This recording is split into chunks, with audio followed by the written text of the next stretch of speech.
நாதா உந்தன் தயவால் என்னை நடத்தும் வல்ல ஜீவ வாக்குத்தத்தங்கள் வரைந்தனக்காய் ஈந்ததாலே ஸ்தோத்திரம்.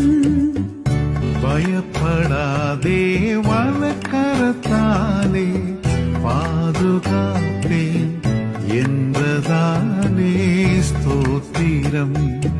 பாசமென்மேல் நீர் வைத்ததினால் பறிக்க